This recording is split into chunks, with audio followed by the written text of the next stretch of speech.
Woo! What's going on, guys? This is this entrepreneur here today with a new video. Today we're doing the top 5 fall niche fragrances as well as a big announcement at the end of this video. Let's kick into it with number 5. Number 5 is the only decant on this list. And number 5 is really a funny one because whenever I mention overpriced fragrances and their less expensive counterparts, this little fella comes up. Can you see the red? Can you tell from the red what this is? At number 5, we've got my decant of Creed Original Santal. Creed Original Santal is very close to Mont Blanc Individuel, which we all know is a really great fragrance. If you got Individuel, you're probably fine, but this one, it just smells of a higher quality. There's no denying that. Do they smell similar? Yes. Original Santal is a much higher quality. It performs better, and it takes away that raspberry note, which at times does smell a little bit like menthol to me, and I don't love it, but Original Santal takes that away. I did just get this decant a couple months ago in the summer, so I'm super stoked to wear it, and it might make it further up this list as fall goes on. But this is Original Santal from Creed at number 5. At number 4 was my best niche fragrance from last winter. This one is my favorite Tom Ford private blend, and this is called Tuscan Leather. Tuscan Leather. Man, it just doesn't change whenever I smell Tuscan Leather. This is such a beautiful fragrance, but I only really wear it when it gets cold. This is raspberry, this is leather, this is animalic, this is ashy. This is a really damn nice fragrance. And are there cheaper options? Yeah, there are. But are there any that smell exactly like Tuscan Leather? No, there aren't. No, there aren't. Tuscan Leather, it's La Yucawam from Rosassi. It's close, but it takes away that kind of ashy aggressiveness that I like in Tuscan Leather. So I'm probably not going to reach for this all the time, especially in the fall. Winter, it's going to be probably near the top. But in fall, probably not going to wear this guy all the time. Only when it gets colder. Man, oh man, though. Such a nice fragrance, such a luxurious blend. Night out, you're looking your best, you're looking sharp, and you like Drake, you wear Tuscan Leather. At number 4. So if you were expecting some super daring fragrances at the top 3, you are in for a letdown. Because the top 3 are all very wearable, they're all great niche fragrances that are pretty wearable in any scenario, and in my opinion, they're all awesome for fall. So the first one we're going to talk about here at number 3 is from Amouage, and it is Reflection Man. Everybody knows this stuff. Everybody knows this stuff. It's a more fancy Jean-Paul Gaultier Le Male. You've got florals, you've got spice, you got sandalwood. This is smooth, this is beautiful, this is sophisticated, this is elegant, this is highly complimented. It's a beautiful fragrance, a very, very beautiful fragrance. I am blessed to have a non-magnetic cap, but even the new formulations, they still smell fantastic. They just don't last as long as this one. Doesn't matter. Fantastic fragrance at number 3 for me in the fall. At number 2 is one of my favorite purchases of this year. This is so wearable. This is the niche hype beast that came out at the end of 2017, or the latter half, I guess, of 2017. This is from Rouge Parfums, and it is Elysium Parfum Cologne. Now, Elysium. It's such a good name.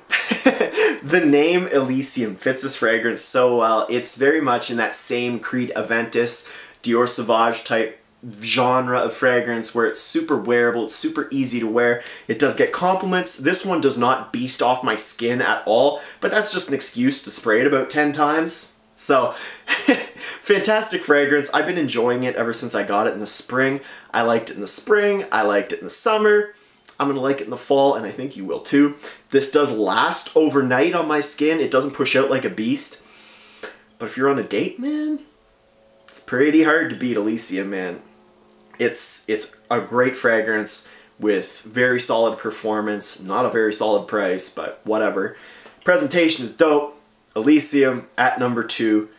It's not the most ballsy pick, but it's awesome. So try it if you haven't. Okay, my number 1 spot for Fall Niche 2018. So you're gonna see this make a lot of guys' Fall Niche list. What is it? From what used to be my favorite fragrance brand. It is Parfums de Marley Layton. This isn't Layton exclusive, this is just a small bottle of regular old Layton. This is one of the most designery niche fragrances you're ever gonna find. It's crisp, spicy apple, vanilla, cardamom, lavender. It's beautiful, it's masculine, it's sweet, it gets tons of compliments, it's so easy to wear, and it screams fall. It just screams fall time to me. It screams fall and it screams wearable.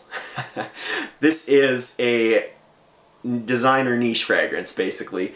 I think 4 of these 5 are designer niche fragrances. If you were looking for a list filled with the most unique niche fragrances, this is not the channel for you. But if you want to find niche fragrances that are super easy to wear, complimentable, that just smell beautiful, and still smell that high niche quality, this is a great list. And at number 1, at the head of it, for Fall Niche 2018, is Parfums de Marley Layton. Okay, so to finish this video, I do have an announcement to make. It's regarding the status of my lists going forward. Well, I'm going to switch back to a different format of mixed niche and designer fragrances together. The simple fact is I don't own enough fragrances, I don't own enough decants to keep making these separate lists. If I do, you're gonna keep seeing the same things over and over and over again for every list. And I think that's due to just a refined taste on my part. I know what I like wearing, and you're gonna see that a lot. I've sold off most, and depending on when you watch this video, I will have sold off all of the fragrances that I don't wear a whole lot of, the ones that I don't love wearing. They're all gone. So I don't have any fluff. This is the stuff that I stand behind 100%. Even if I've just got a decant of it, it's because I'm deciding on whether I want a bottle or not, and in the meantime, I'm gonna use a decant. These are all fantastic fragrances. You cannot go wrong. But in the future, I plan on mixing the list together. I might do a top 10, I might do a top 7, I don't know.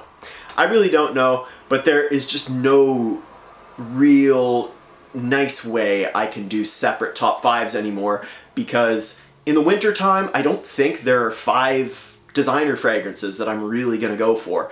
But in the summertime, there damn sure aren't 5 niche fragrances that I'm gonna go for. This summer, the only niche fragrance I've really touched a lot is Elysium. That's it.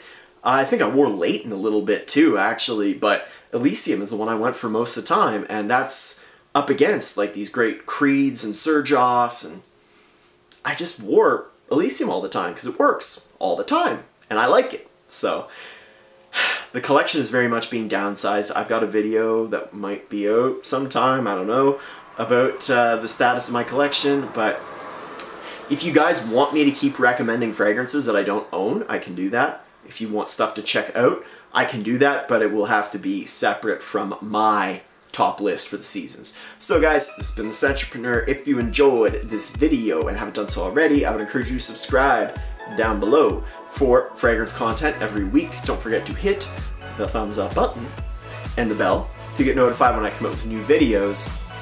Follow me on Snapchat if you want to. Name is down below in the description. I hope you enjoyed this top 5. I hope you are excited for the mixed format. Like I said, I don't know exactly what I'm gonna do. And if enough of you want me to keep recommending fragrances I don't own, I can do that. I've smelled entirely too many fragrances, niche and designer, and I would be happy to give you more recommendations, but I ain't gonna buy the bottle because it's a waste of money and it's hoarding. See you in the next video, guys. Have a great day.